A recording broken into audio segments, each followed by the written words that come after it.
बहुत समय पहले की बात है। मगध राज्य के पास एक छोटा सा राज्य था जिसका शासक था राजा अंगार, उग्र, शक्तिशाली और क्रूर। उसके शरीर पर तलवारों के कई निशान थे और उसके मन में अहंकार की आग धधक रही थी। पर जो बात उसे सबसे ज्यादा परेशान करती थी वह थी एक नाम, बुद्ध।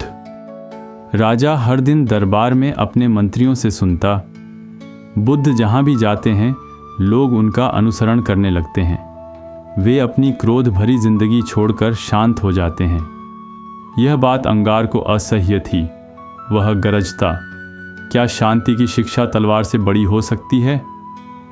क्या एक सन्यासी जिसने कभी युद्ध नहीं लड़ा वो लोगों के हृदय जीत सकता है? एक दिन वह गुस्से में चिल्ला उठा, मैं स्वयं जाकर बुद्ध से मिलूंगा और उसे दिखाऊंगा कि असली शक्ति क्या होती है। दूसरे दिन वह पूरी तैयारी के साथ जंगल की ओर निकला जहां बुद्ध अपने कुछ शिष्यों के साथ ध्यान मग्न थे। जैसे ही राजा का रथ वहां पहुंचा, घोड़े हिनहिनाए और शांति भंग हुई। लेकिन बुद्ध ने अपनी आंखें नहीं खोलीं। राजा ने जोर से कहा, क्या यही है तुम्हारी महानता? जब कोई राजा आए तो भी तुम बैठकर आंखें बंद किए रहते हो। बुद्ध ने धीरे धीरे आंखें खोलीं और मुस्कुराए। राजा को उसकी उपस्थिति से नहीं, उसके मन की स्थिरता से पहचाना जाता है। अंगार हंस पड़ा, तुम मुझे उपदेश दोगे? उसने तलवार निकाल ली और बोला, तुम्हारे पास कोई हथियार नहीं, कोई सेना नहीं, फिर भी लोग तुम्हें पूजते हैं। बताओ यह कैसे संभव है? बुद्ध कुछ देर चुप रहे, फिर बोले, क्योंकि हथियार डर पैदा करते हैं और डर से केवल झुकाव मिलता है, प्रेम से आत्मसमर्पण होता है।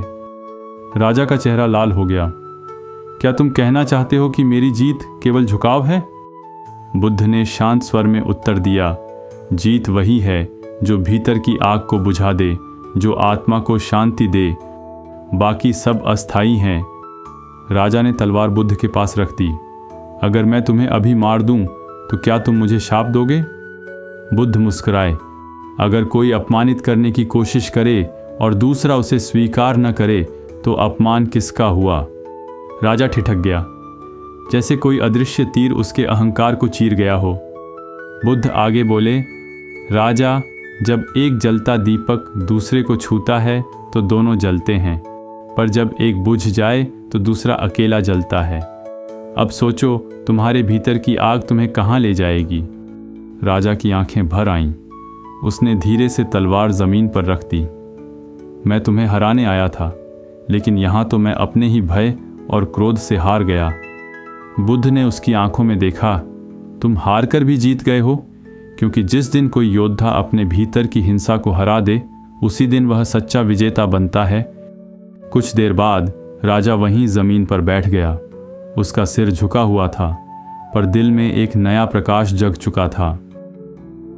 हम अगर अपने जीवन में भी देखें तो कई बार हम अपने शब्दों, क्रोध या ताकत से सामने वाले को हराना चाहते हैं, लेकिन असली विजय तब होती है जब हम अपने भीतर की आग को बुझा दें। वही सच्ची शांति, वही सच्चा सामर्थ्य है।